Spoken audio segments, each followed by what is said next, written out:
The air in the VIP lounge was freezing, but the silence that followed his words was absolute zero. He looked at her, a waitress whose body didn't fit his twisted, immortal standards, and whispered a cruel, degrading joke in ancient Arabic, fully confident his mortal prey was ignorant. He expected a meek, clueless smile. Instead, Bridget slammed the heavy silver tray down, looked the ancient king dead in his glowing eyes, and replied in flawless, venomous Arabic. She called him exactly what he was: a coward. The Obsidian was the kind of private Manhattan club that didn't have a sign, didn't have a website, and certainly didn't care about health code regulations regarding the serving of raw bloody meat at 3 in the morning. Bridget Hayes knew exactly what kind of establishment she worked for, and more importantly, she knew what she was serving. She just didn't care. The pay was triple what she made at the diner in Queens, and the tips usually slid across the table in unmarked envelopes thick with $100 bills were paying off her crushing student loans. Bridget was a 26-year-old woman, taking up space in a world that constantly told her to shrink. She was fat, not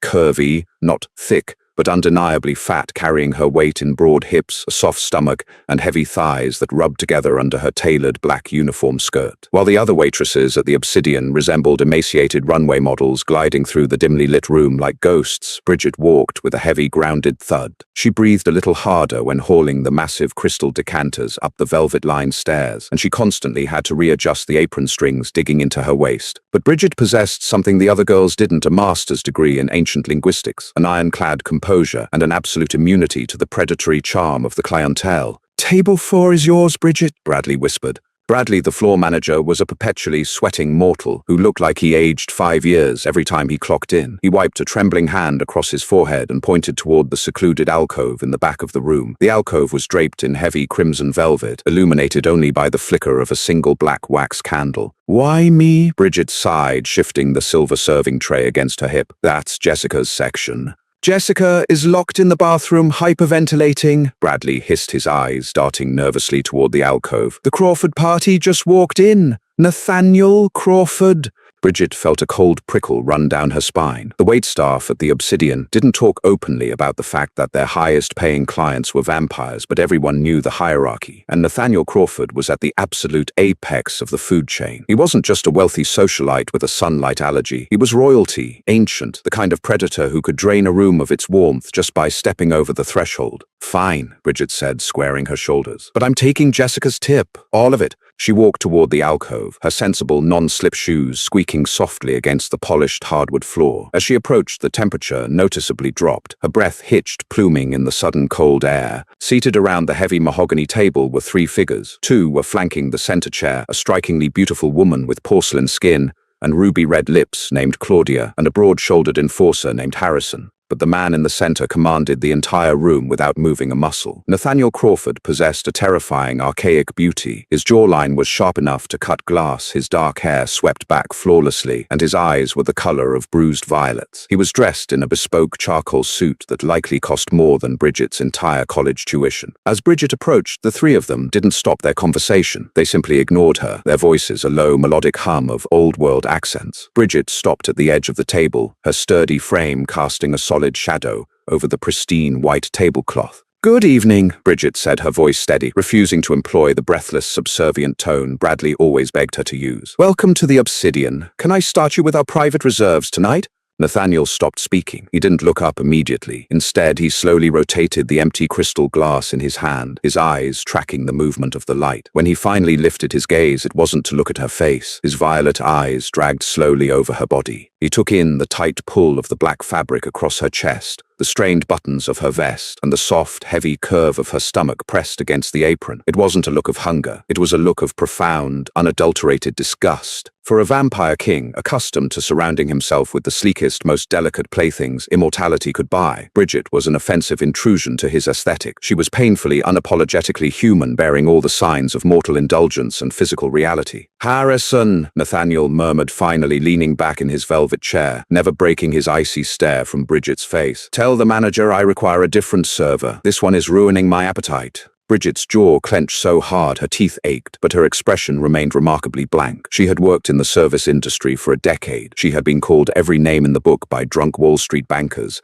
and entitled trust fund kids. But there was something uniquely vile about the way Nathaniel Crawford looked at her. It wasn't just fat phobia, it was speciesism. He looked at her the way a human might look at a diseased rat crawling across a 5-star dining table. Harrison shifted, preparing to stand, but Claudia placed a manicured, ice-cold hand on Nathaniel's arm. "Oh, don't be so dramatic, Nathaniel," Claudia purred, her eyes dancing with cruel amusement. "It's just a human. Besides, it's amusing. Look at it. I didn't know they made them this large outside of the livestock farms." Bridget felt a hot flush of humiliation burn the back of her neck, but she forced herself to stand completely still. "Keep the tray level. Don't let them see you sweat. $75 an hour. Just breathe." Nathaniel sighed, a sound of infinite boredom. He waved a dismissive hand at Bridget. "Fine. Bring us 3 bottles of the 1904 vintage, the special reserve, and tell the kitchen we want the meat raw. If there is even a hint of a sear on it, I will have your manager's head." "Right away, sir," Bridget said flatly. She turned and walked back to the bar, her heart hammering against her ribs. She was angry, yes, but more than that, she was tired. She was so unbelievably tired of men, mortal or immortal, thinking her body was a public monument open for their critique. When she returned 10 minutes later, the physical strain was evident. The tray held 3 massive lead crystal decanters filled with a thick, dark crimson liquid that smelled distinctly of copper and iron, alongside a heavy platter of completely raw, bloody steaks. It weighed nearly 40 pounds. Bridget's arms trembled slightly, and a bead of sweat rolled down her temple. Her breathing was audible as she navigated the steps back into the alcove. As she reached the table, she had to lean over slightly to set the heavy platter down her stomach, pressing against the edge of the mahogany table. Nathaniel leaned away, his lip curling in a sneer, as if her proximity might infect him. He turned to Harrison and spoke. He didn't speak in English. He didn't even speak in a modern language. He spoke in a rapid, guttural dialect of Levantine Arabic, a variation that had been dead for roughly 600 years. It was the language of ancient conquerors, a tongue vampires used when they wanted to speak freely in front of the human cattle they despised. "Look at this grotesque creature," Nathaniel said in the ancient tongue, his voice smooth and dripping with contempt. "A gluttonous swine suffocating in its own flesh. It breathes like a dying horse just carrying a tray. It is a wonder the floorboards do not rot beneath its weight. I wouldn't drink from this pig if I were starving in the desert. Her blood is likely thick with grease and mortal rot." Claudia let out a sharp, chiming laugh, clearly catching enough of the ancient dialect to understand the insult. Harrison simply smirked, reaching for his decanter. What Nathaniel Crawford did not know, what he could not possibly have known, was that Bridget Hayes had spent 4 years at Columbia University writing a 300-page dissertation on the evolution of Levantine Arabic and the lost dialects of the Ottoman era. She didn't just hear foreign noise. She heard every single word perfectly translated in her mind. Gluttonous swine, dying horse, pig, grease and mortal rot. Bridget froze. Her hands, which had been gently placing the crystal glasses on the table, stopped mid-air. For a fraction of a second, the bustling noise of the club faded into absolute silence. The humiliation that had been simmering in her chest instantly evaporated, replaced by a surge of white-hot, furious adrenaline. She was done. She was so completely, utterly done being the punching bag for arrogant men. Immortality didn't give him the right to be a bully. Bridget set the final glass down with a sharp clack that echoed loudly in the quiet alcove. She didn't bow. She didn't retreat. Instead, she stood up perfectly straight. She wiped her hands on her apron, crossed her arms over her chest, and looked down at the Vampire King. The silence in the alcove grew dense, thick with sudden tension. Nathaniel noticed her stillness. His violet eyes snapped up to hers, narrowing in annoyance. He expected her to scamper away, to vanish back into the shadows like a good little servant. Instead, she stared right back. "Is there a problem, human?" Nathaniel asked in English, his voice dropping an octave, lacing the words with a supernatural compulsion meant to force mortals to their knees. Bridget didn't kneel. She took a deep breath, accessing the deepest, most authoritative register of her voice. When she spoke, the words rolled off her tongue with perfect pronunciation, mastering the harsh consonants and rolling vowels of the very same dead Levantine dialect he had just used. "My blood might be thick, King," Bridget said in flawless ancient Arabic, her voice cutting through the air like a silver blade. "But at least I am brave enough to insult my enemies to their faces in a language they understand." The effect was instantaneous and explosive. Claudia gasped, dropping her crystal glass. It shattered against the table, spilling thick red liquid over the white cloth. Harrison vaulted out of his chair, his fangs descending with a sickening crack, his eyes bleeding to a solid predatory black. He lunged for Bridget, his hand shooting out to wrap around her throat. Bridget didn't flinch. She stood her ground, her heart thrashing against her ribs like a trapped bird, but she kept her chin high. "Stop!" Nathaniel roared. The command wasn't just a word, it was a physical force. It hit the air like a shockwave. Harrison froze inches from Bridget's neck, violently pulling himself back, though his chest heaved with bloodlust. Nathaniel slowly stood up. He was well over 6 feet tall, towering over Bridget's frame. The terrifying boredom was entirely gone from his face, replaced by an expression of absolute, unadulterated shock. For a man who had lived for 8 centuries, genuine surprise was a luxury he rarely experienced. He stared at this mortal woman, this heavy, sweating, exhausted waitress in a cheap uniform. She had just understood a language that hadn't been spoken aloud in human society since the Crusades. And she hadn't just understood it, she had weaponized it against him. He stepped closer to her, invading her personal space. The temperature dropped so drastically that frost began to form on the edges of the mahogany table. Bridget held her breath, refusing to step back, even as the scent of cedar snow and old blood enveloped her. "Where did you learn that tongue?" Nathaniel asked, sticking to the ancient Arabic, his voice barely a whisper, yet vibrating with dangerous intensity. "In a library," Bridget fired back in the same language, refusing to break eye contact. "Where I learned that true kings do not need to hide their cruelty behind dead words. Only cowards do that." Harrison hissed violently from the sidelines. "My lord, let me tear out her tongue. She dares to call you—" "Silence, Harrison," Nathaniel murmured, never looking away from Bridget. He tilted his head, studying her. The disgust that had clouded his eyes earlier was entirely gone. In its place was something far more dangerous. It was curiosity. It was a predatory fascination. She had insulted him. She had called him a coward. A vampire king who had slaughtered entire armies over a perceived slight was now standing face to face with a mortal who had just publicly humiliated him. And he didn't want to kill her. Nathaniel slowly reached out. Bridget tensed, preparing for the blow, but his cold, marble-like fingers merely grazed the cheap plastic name tag pinned to her uniform. "Bridget," he read aloud, his English returning, his accent thick and velvety. "You have a very sharp tongue for someone so fragile." "I'm not fragile," Bridget said, her voice shaking just a fraction, the adrenaline beginning to crash. "And I'm not on the menu. Enjoy your raw meat, Mr. Crawford." She turned her back on the Vampire King, an act of blatant disrespect that had gotten countless immortals turned to ash, and walked away, her sturdy legs carrying her out of the alcove, leaving the most powerful vampire in North America staring after her, completely speechless. Behind the bar, Bradley was weeping silently, having witnessed the exchange and assuming Bridget's severed head was about to roll across the floorboards. But back in the alcove, Nathaniel Crawford slowly sat back down. He picked up his glass, ignoring the spilled blood on the table. A slow, terrifying smile spread across his ancient face. "Harrison," Nathaniel said softly. "Yes, my lord." "Find out everything there is to know about Bridget Hayes. Every debt, every family member, every place she has ever lived." Nathaniel took a slow sip of the dark red wine. "I believe I have finally found something in this miserable city worth claiming." The subway ride back to Astoria, Queens was a grueling hour-long exercise in paranoia. Bridget Hayes sat in the corner of the fluorescent-lit train carriage, her heavy winter coat pulled tight around her body, her eyes darting to every shadow. It was 5 a.m. The city was in its bleak pre-dawn lull, and every rattle of the train tracks sounded like a snapping spine. She fully expected to die tonight. You didn't just insult a vampire king in his native dead tongue and walk away. You certainly didn't call Nathaniel Crawford a coward to his face and live to see the sunrise. Yet here she was, her heart still beating a frantic rhythm against her ribcage, her sensible work shoes aching, and her cheap tote bag resting on her broad thighs. She let herself into her cramped fourth-floor walk-up apartment, just as the first grey light of dawn crept over the Manhattan skyline in the distance. The apartment smelled faintly of old radiator iron and the cheap lavender bleach her roommate Tara used to mop the linoleum. It was a fiercely mundane reality, a stark contrast to the velvet blood and crystal of the obsidian. Bridget dropped her keys into the ceramic bowl by the door, the clatter deafening in the quiet space. She walked into her tiny bedroom, sat on the edge of her unmade bed, and finally let the adrenaline crash. Her hands began to shake uncontrollably. She buried her face in her palms, dragging her fingers through her messy brown hair.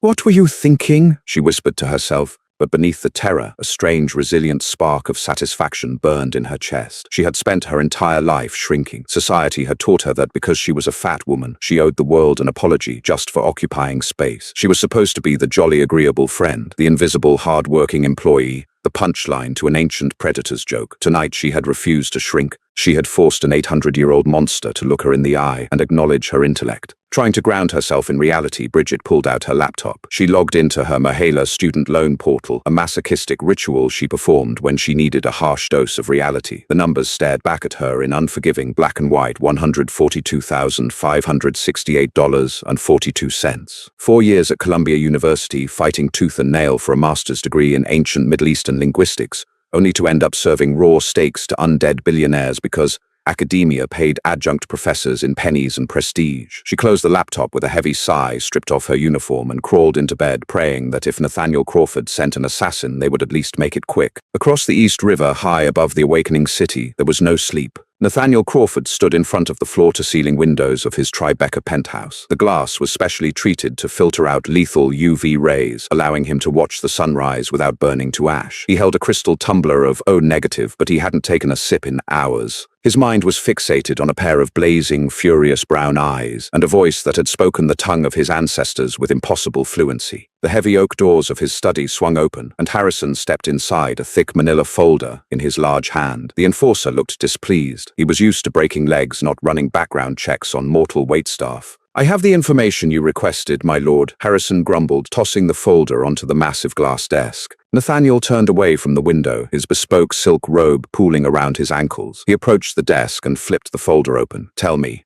"Her name is Bridget Ann Hayes, 26 years old, born in Scranton, Pennsylvania, to a working-class family. Father was a mechanic, died of a heart attack 5 years ago. Mother is a retired nurse. Bridget moved to New York for academia." Harrison sneered, gesturing to the papers. "She's practically destitute. She holds a master's degree from Columbia University. Her dissertation was a 300-page analysis of the phonetic shifts in Levantine Arabic during the late Ottoman Empire." Nathaniel's eyes traced the printed lines of Bridget's academic transcripts. His long, pale fingers brushed over a small printed photograph of her from her graduation day. She was smiling, her face round and flushed with genuine pride, her academic robes draped over her heavy frame. "She is not a hunter, then," Nathaniel murmured almost to himself. "Not an operative for the Vatican or the Guild?" "No, my lord, she's just a human, a remarkably stubborn, financially ruined human." Harrison crossed his arms. "She owes over $140,000 to the federal government for that degree. She works 3 shifts at a diner in Queens and 4 nights at the Obsidian just to afford her rent. Her credit score is abysmal. She is a nobody." "A nobody," Nathaniel repeated softly, his voice dangerously low. "A nobody who speaks a dialect that has been entirely erased from human history. A dialect, Harrison, that my sire explicitly burned every record of in 1492. How does a 26-year-old mortal decipher a language that was eradicated by vampire decree?" Harrison stiffened, realizing the implications. "You think she found a text we missed, a survivor's journal?" "I think," Nathaniel said, closing the folder, "that Miss Hayes possesses a mind sharper than a silver steak, and she is wasting it serving me raw beef." Nathaniel walked back to the window, watching the city below. He was a creature of absolute control. He accumulated wealth, power, and beautiful things because immortality without control was just an eternity of madness. Bridget was an anomaly. She defied his aesthetic expectations, she defied his authority, and she held a piece of his lost history in her mind. "What do you want me to do?" Harrison asked. "Shall I bring her here, compel her to tell us what she knows, and then dispose of her?" "No," Nathaniel snapped, a sudden inexplicable possessiveness flaring in his chest. "No compulsion. Compulsion destroys the nuances of the mind, and her mind is what I require." He looked down at the sprawling metropolis, a cruel, calculating smile playing on his lips. "She thinks I am a coward, Harrison. She thinks my power is merely an intimidation tactic. Let us show Miss Hayes what true power looks like in the mortal realm. Buy her debt." Harrison blinked. "My lord."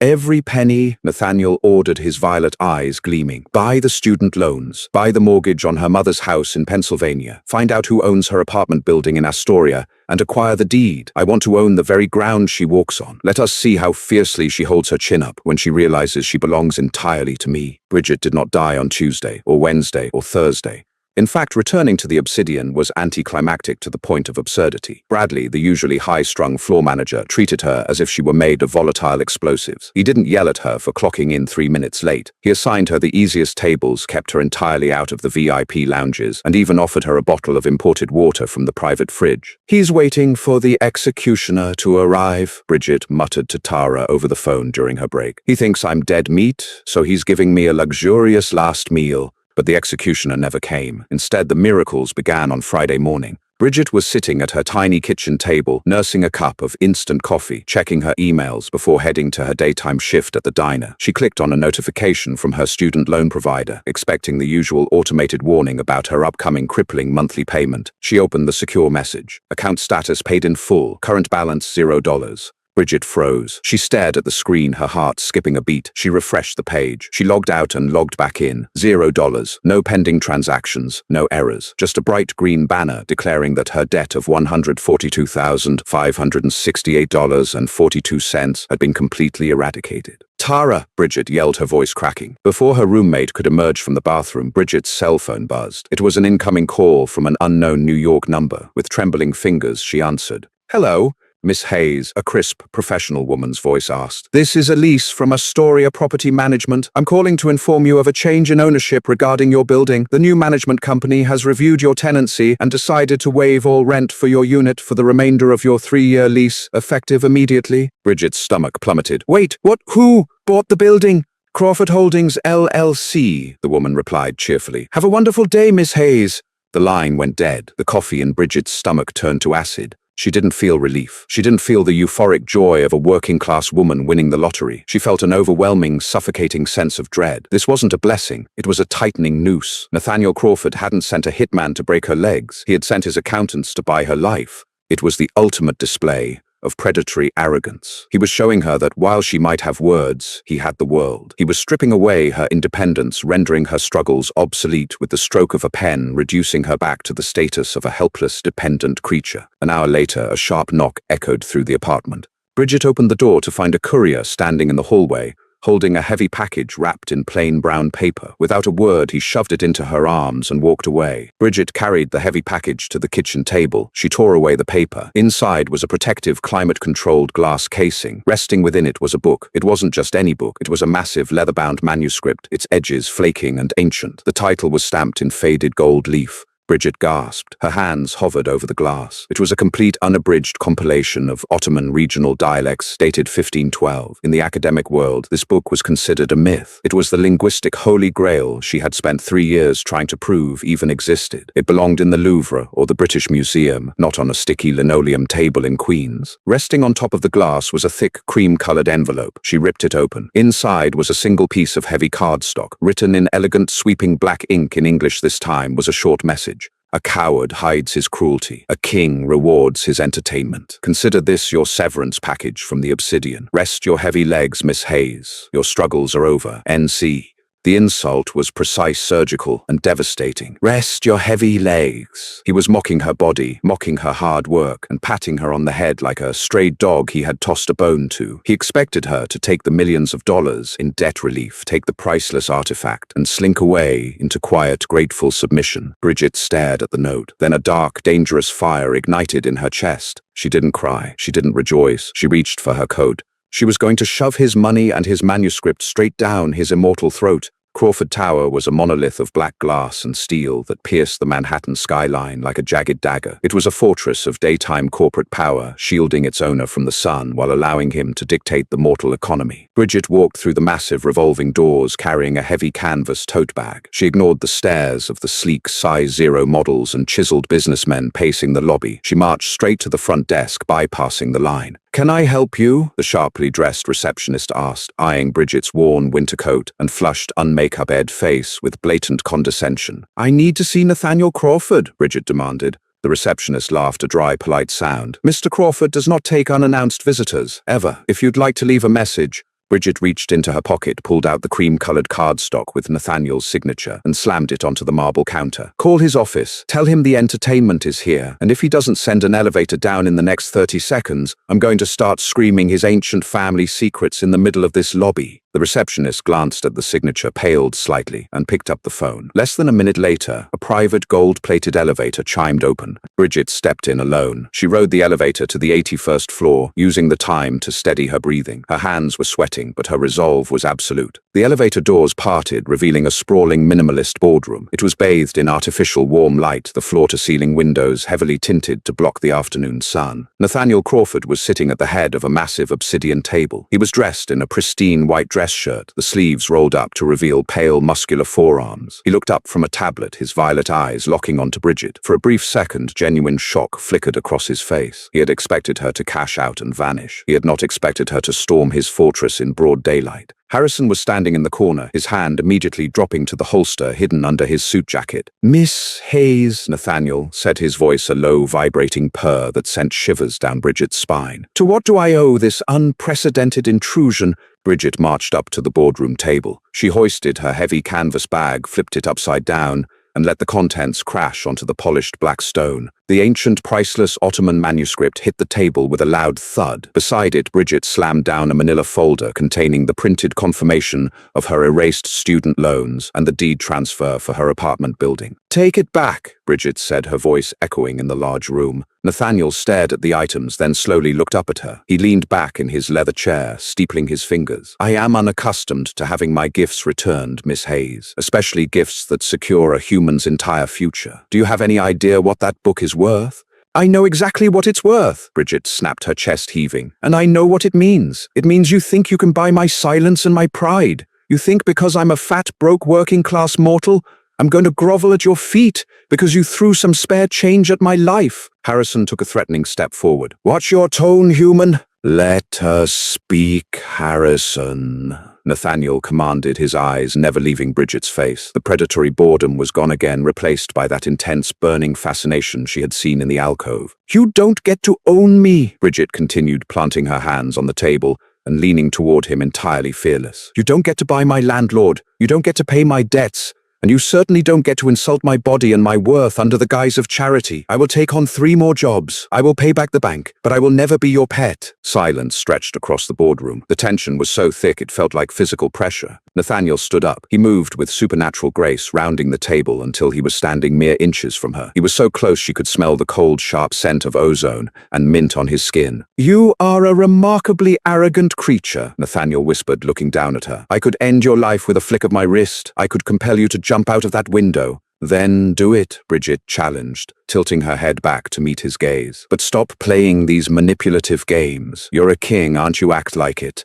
Nathaniel stared at her, his violet eyes searching her face. He noted the flush of anger in her cheeks, the fierce intelligence in her brown eyes, the sheer, unapologetic solidity of her presence. She wasn't fragile. She wasn't begging. She was standing in the den of a predator, demanding respect. Suddenly, Nathaniel laughed. It wasn't a cruel laugh. It was a rich, dark sound that rumbled from deep within his chest. He turned away from her, running a hand through his dark hair. "You are completely insane," Nathaniel murmured, still chuckling. He turned back to her, all traces of malice wiped from his features, leaving only a sharp, calculating business demeanor. "I did not buy your debt to make you a pet, Miss Hayes," Nathaniel said, his tone shifting entirely. "I bought it to clear your schedule. I bought your building to ensure your physical safety. And I gave you that manuscript to prove I have the resources to give you what you truly desire." Bridget frowned, her anger momentarily derailed by his shift in tone. "What are you talking about?" Nathaniel walked back to the head of the table and picked up the ancient manuscript. He ran his fingers over the flaking leather. "You are the only person on this continent who can fluently speak and translate the specific dialect of Levantine Arabic used by the shadow courts of the 15th century. Nathaniel explained, his voice deadly serious. "That dialect was a cipher. It was used to hide locations, treaties, and the resting places of incredibly powerful artifacts. My enemies eradicated the language to ensure those secrets died." He set the book back down and looked her dead in the eye. "I don't want your gratitude, Bridget. I want your mind. That manuscript is filled with coded journals from the era of my creation. I have had the best immortal scholars attempt to translate it, and they have all failed. They do not have the modern linguistic framework to decode the regional slang. But you do." Bridget stood frozen. The academic in her, the girl who had spent countless nights in the library poring over dead texts, felt a massive surge of adrenaline. "You want to hire me?" Bridget said flatly.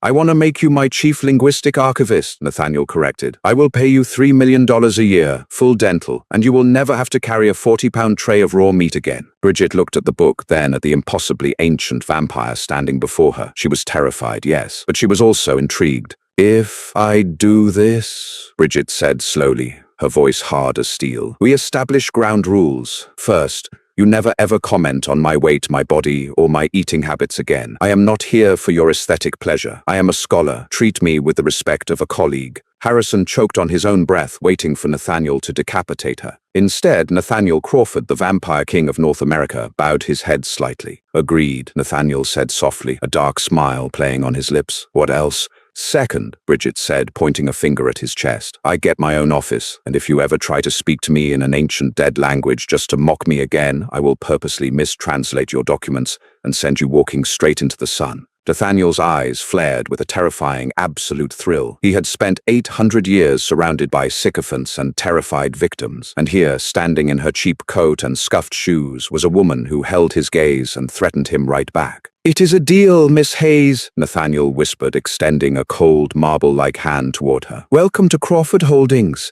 Bridget looked at his hand. She knew taking it meant stepping out of the mundane world forever. She reached out and firmly grasped his cold hand. "Let's get to work," she said. The 79th floor of Crawford Tower was entirely devoid of the sleek, modern minimalism that defined the rest of the corporate fortress. Stepping out of the private elevator, Bridget Hayes felt as though she had been transported into the restricted archives of the Vatican, cross-pollinated with a high-tech MI6 bunker. The air was temperature-controlled to a precise dry chill to preserve the millions of dollars worth of vellum papyrus and decaying leather housed within the biometric glass vaults. The lighting was entirely artificial, a soft, warm amber that mimicked candlelight without the damaging UV radiation. And at the center of it all was Bridget's desk, a massive solid slab of reclaimed English oak, currently covered in high-definition scanners, a silver thermos of heavily caffeinated coffee, and a very thick, thoroughly greasy pastrami on rye from Katz's Delicatessen. It had been 3 weeks since she shook hands with the devil. True to his word, Nathaniel Crawford had completely revolutionized her existence. Her Mohela student loans were a distant, stress-inducing memory. Tara, her roommate, was blissfully oblivious to the fact that their landlord was an 800-year-old apex predator, only thrilled that their rent had miraculously vanished. Bridget had quit the diner, quit the Obsidian, and traded her uncomfortable polyester waitressing uniform for tailored,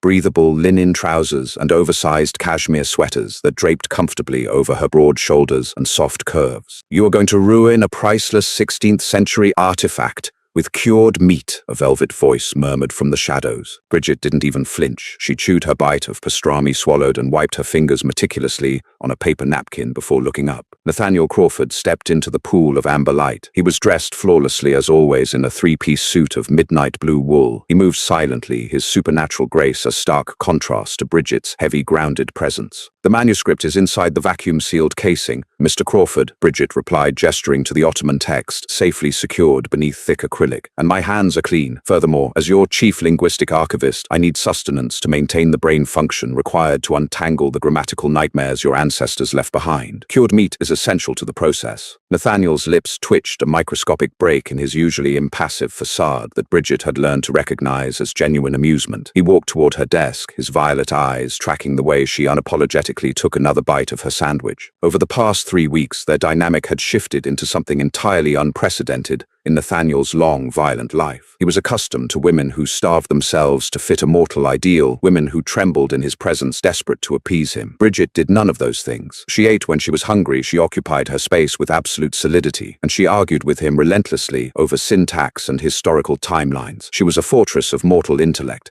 and Nathaniel was finding himself utterly terrifyingly captivated. "Have you made a breakthrough, Miss Hayes?" he asked, leaning against the edge of her oak desk. He was close enough that she could smell the cold, sharp scent of ozone and mint that clung to his skin. Bridget wiped her mouth, suddenly acutely aware of his proximity. She cleared her throat and pulled a stack of heavily annotated legal pads toward her. "I have," she said, her tone shifting into pure academic professionalism. "But you aren't going to like it. I spent the last 48 hours cross-referencing the regional slang in Chapter 4 with digitized microfiche records I pulled from the Morgan Library and Museum's Islamic Art Department. The dialect isn't just a geographical cipher, Nathaniel. It's an anatomical one." Nathaniel's eyes narrowed, the amusement vanishing, replaced by cold, calculating focus. "Explain." Bridget tapped the glass casing above a specific passage. "You told me this text was a ledger of treaties and hidden wealth. It's not, or at least this section isn't. The author, who refers to himself only as the first fang of the Levant, is writing a warning. The words he uses for sun, silver, and stake are heavily disguised metaphors." "A warning about what?" Nathaniel asked, his voice dropping to a dangerous whisper. A weapon, Bridget said flatly. A biological weapon designed specifically to eradicate your bloodline. The text refers to it as the Tears of the Crescent. From what I can translate, it's a compound created by alchemists in 1498. If introduced into the bloodstream of a vampire of your specific lineage, it causes the blood to calcify. You turn to stone from the inside out. The temperature in the room plummeted. The condensation on Bridget's silver coffee thermos instantly froze into a layer of white frost. Nathaniel stood perfectly still, but the air around him crackled with a lethal, invisible energy. "Where is it?" Nathaniel demanded, the English slipping, his accent thickening with the harsh consonants of his native tongue. "That's the twist," Bridget said, pulling up a digital map of Manhattan on her oversized monitor. "The cipher uses coordinates based on celestial alignments from the year 1512. When you run those alignments through a modern algorithm and adjust for continental drift," she clicked a button. A red pin dropped onto the digital map. "It's not in the Middle East. It was smuggled here. The coordinates point directly to the catacombs beneath Trinity Church on Wall Street, the exact location where, according to public corporate filings, Crawford Holdings just authorized a multi-million-dollar excavation project for a new subway line extension." Nathaniel's violet eyes locked onto the screen. A terrifying realization dawned on his ancient features. "I didn't authorize that excavation," Nathaniel whispered. Bridget frowned, her heart rate spiking. "But the permits were signed? I saw the digital trail in the J.P. Morgan Chase escrow accounts. The funding was cleared by your executive board." "My executive board cannot clear funds of that magnitude without my biometric signature," Nathaniel said, his fangs slowly descending, pressing into his lower lip. "Unless someone with unrestricted access to my private accounts bypassed the security protocols." Bridget's blood ran cold. She looked up at the Vampire King. "Someone inside this building." "Harrison," Nathaniel barked, not raising his voice but sending the command through the supernatural frequency that linked him to his enforcer. 10 seconds later, the private elevator chimed. Harrison sprinted into the archives, his suit jacket open, his hand resting on the grip of a heavy, silver-loaded firearm. "My lord! Lock down the building!" Nathaniel commanded, his eyes bleeding from violet to a solid, bottomless black. "No one leaves. Sever the external servers. We have a traitor." Harrison nodded sharply and reached for his comms earpiece. "Protocol Omega, seal the exits." He paused, listening to the static in his ear, his face drained of color. "My lord, the servers are already down. The private elevator just went offline. We're locked in." Before Nathaniel could react, the amber lights of the archive flickered, buzzed violently, and died. The 79th floor was plunged into absolute suffocating darkness. In the pitch-black, Bridget's mortal eyes were completely useless, but her other senses instantly compensated. She heard the metallic click-clack of Harrison chambering around. She felt the sudden freezing displacement of air as Nathaniel moved, positioning his large, indestructible body directly in front of her desk, shielding her. "Stay exactly where you are, Bridget," Nathaniel ordered, his voice a low, commanding rumble in the dark. "What's happening?" She whispered, her hands gripping the edge of the heavy oak desk. Her heart was hammering against her ribs, the adrenaline flooding her system. "A coup," Nathaniel replied smoothly, though the absolute fury in his tone was unmistakable. "Someone has orchestrated a strike while I am isolated in the one room in this tower without exterior windows." Suddenly, the emergency backup lights flared to life, a harsh, pulsing red illumination that cast long, demonic shadows across the ancient artifacts. Standing at the far end of the archive, framed by the reinforced steel doors of the stairwell, was Claudia. The beautiful vampire was dressed in a sleek white designer suit that glowed faintly in the red light. She wasn't alone. Flanking her were 4 heavily armed mercenaries, immortals, judging by the unnatural stillness of their posture and the glowing, predatory sheen of their eyes. "Claudia," Nathaniel said. It wasn't a question, it was a death sentence. Claudia smiled, a cruel twisting of her ruby-red lips. "Hello, Nathaniel. I do apologize for the theatrics, but you always were impossible to corner. You authorized the excavation at Trinity Church," Nathaniel stated, taking a slow, measured step away from Bridget's desk, drawing the mercenaries' attention entirely onto himself. "You are working for the Venetian court." "The Venetian court promised me North America," Claudia purred, stepping further into the room. "You've grown soft, Nathaniel. 800 years of rule, and what do you do with your power? You obsess over a filthy, overweight mortal who smells like cheap meat and anxiety. You elevated a waitress to my level. It is an insult to our kind." Bridget felt a hot spike of anger pierce through her terror. Even during a heavily armed coup, the mean girl fat phobia was still center stage. It was exhausting. "Harrison," Nathaniel said softly. "Ready, my lord." "Kill them all," Nathaniel whispered, "but leave Claudia to me." The room exploded into violence. It happened faster than Bridget's mortal brain could fully process. Harrison opened fire, the deafening roar of the silver rounds echoing off the reinforced glass vaults. Nathaniel moved not like a man, but like a blur of dark violence. He crashed into the closest mercenary, the sound of shattering bone echoing sickeningly over the gunfire. Bridget ducked behind her massive oak desk, pulling her knees to her chest, making herself as small as her large frame would allow. She pressed her hands over her ears, shutting her eyes tightly as the chaos reigned above her. Glass shattered, ancient parchment rained down like snow, and the heavy thuds of immortal bodies slamming into the steel walls shook the floorboards. "Stay out of the way," Bridget told herself. "You are a scholar, not a soldier. Stay down." Suddenly, the heavy oak desk was violently ripped away. Bridget gasped, tumbling backward onto the polished floor. She looked up. Claudia was standing over her, her beautiful face twisted into a mask of pure, unadulterated hatred. One side of Claudia's pristine white suit was soaked in blood, not hers, but Harrison's, who was currently pinned beneath two mercenaries on the other side of the room. Nathaniel was tearing the head off the fourth, but he was 30 feet away, too far. "Let's see how smart you are when your throat is ripped out, piggy," Claudia hissed, her fangs fully extended, her eyes black. Claudia lunged, her hands extended like claws, aiming directly for Bridget's neck. But Claudia made a fatal, arrogant miscalculation. She assumed Bridget was weak. She assumed that because Bridget was fat, she was slow, clumsy, and completely helpless. She assumed Bridget would simply scream and die. Bridget didn't scream. Decades of navigating a world that constantly tried to push her down had given her an incredibly low center of gravity and a deeply ingrained survival instinct. As Claudia descended, Bridget didn't try to scramble away. Instead, she planted her heavy, sturdy legs against the floor, engaged her core, and brought her hands up. She didn't grab Claudia's wrists. She grabbed the heaviest thing within her reach. Resting on the floor next to where her desk used to be was the solid 40-pound bronze bookstand she used to prop up the Ottoman ledgers. With a guttural shout, Bridget swung the massive block of solid bronze directly upward in a brutal arc. The heavy metal connected squarely with the side of Claudia's jaw with a sickening metallic crack. The sheer force of the blow, combined with Claudia's own downward momentum, violently derailed the vampire's attack. Claudia shrieked a horrifying sound of agony as her jaw unhinged and shattered. The impact sent the immortal stumbling sideways, crashing hard into a display case of ancient daggers. Bridget didn't freeze. She scrambled to her feet, her breathing ragged, adrenaline setting every nerve in her body on fire. She stood tall, her broad frame heaving, the heavy bronze stand still gripped tightly in her hands like a medieval mace. "I have a master's degree from Columbia," Bridget yelled, her voice echoing in the ruined room, shaking but furious. "And my name is Bridget, you anemic bitch." Claudia, bleeding heavily from her shattered mouth, let out a feral hiss and prepared to launch herself at Bridget again, but she never got the chance. A shadow fell over Claudia. Nathaniel Crawford materialized behind the traitorous vampire. He didn't say a word. He didn't offer a villainous monologue.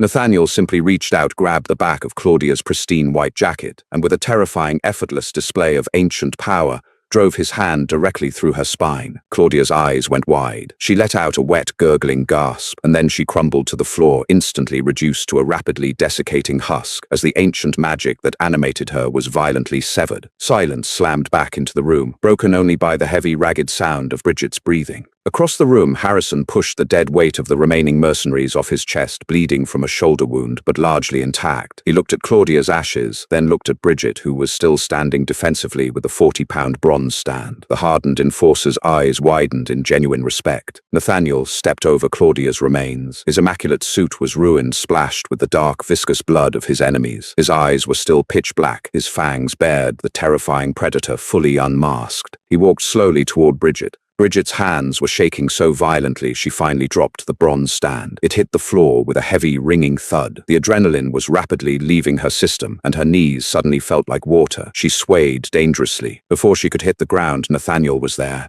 He didn't grab her roughly. He caught her with shocking gentleness, his large, cold hands wrapped securely around her waist, easily supporting her full weight, anchoring her to the ground. "I've got you," Nathaniel whispered, the monster retreating, his eyes bleeding back to that mesmerizing, bruising violet. "You are safe, Bridget. I have you." Bridget gripped the lapels of his ruined suit, pressing her face against his chest, inhaling the scent of ozone and blood, finally letting out a long, shuddering breath. "She ruined my pastrami." Nathaniel let out a sound that was half laugh, half growl. He pulled her flush against his solid chest, burying his face in her messy brown hair. "I will buy you 1,000 of them," Nathaniel swore against her temple. "I will buy you the entire delicatessen." The aftermath of the coup was swift, brutal, and entirely hidden from the mortal world. Within 48 hours, the excavation project at Trinity Church was permanently shut down, the catacombs flooded with industrial concrete by Harrison's loyal crews burying the tears of the Crescent forever. The Venetian court received a very explicit message via private courier, a sealed mahogany box containing the ashes of their mercenaries, alongside a note written in flawlessly translated 15th century Levantine Arabic. It promised absolute, agonizing destruction to anyone who dared cross the Atlantic again. But the most profound change occurred on the 79th floor of Crawford Tower. It was a week after the attack. The archive had been meticulously repaired. The shattered glass replaced the rare texts, rehoused in secure vaults. Bridget sat at her newly reinforced oak desk, staring at a fresh translation on her monitor. The door to the archive hissed open. Nathaniel stepped inside. He looked tired, a rare phenomenon for an immortal. The political fallout of eliminating Claudia had required him to brutally reaffirm his dominance over the North American factions. But as his eyes locked onto Bridget, the weariness seemed to instantly evaporate. He walked toward her desk, carrying a small, flat velvet box. Bridget looked up, adjusting her reading glasses. "If that is another priceless cursed artifact, I am going to throw it out the window." "It is not cursed," Nathaniel said softly, coming to a stop in front of her. He didn't set the box on the desk. He held it in his hand, looking down at her with an intensity that made her breath hitch. "You saved my life, Bridget," Nathaniel said, his voice stripped of all its usual arrogance, leaving only a raw, profound sincerity. "If you hadn't decoded that text, Claudia would have secured the weapon. I would have been turned to stone, and my entire syndicate would have fallen." "You saved me too," Bridget pointed out gently. "I just hit her with a book stand. You did the actual spine-removing part." "You stood your ground," Nathaniel corrected, leaning forward, resting his hands on the desk, bringing his face level with hers. "You are a mortal woman who looked a hostile apex predator in the eye and broke her jaw. You are the bravest, most terrifying creature I have ever encountered." He reached out his cold fingers, gently brushing a stray lock of hair behind her ear. The touch sent a jolt of electricity straight down her spine. "For 800 years, Nathaniel murmured, his eyes searching hers, I have been surrounded by sycophants who bow to my power and predators who wish to steal it. I thought I had experienced everything the world had to offer. Then I met a waitress in Queens who called me a coward, in the dead tongue of my ancestors." Bridget swallowed hard, her heart pounding. "Nathaniel, I don't just want your mind in my archives, Bridget," Nathaniel said, his voice dropping to a velvet whisper that commanded her entire soul. He opened the velvet box. Inside rested a heavy, intricately wrought ring of dark iron, set with a single flawless violet diamond that matched his eyes. "I am not asking you to change," Nathaniel said fiercely, anticipating her hesitation. "I don't want you to be thinner or quieter or more compliant. I worship every single inch of you exactly as you are. I want your brilliant, heavy, unapologetic presence by my side, not as an employee, not as a pet." He looked at her, laying his immortal soul bare. "Be my equal, Bridget. Rule this city with me."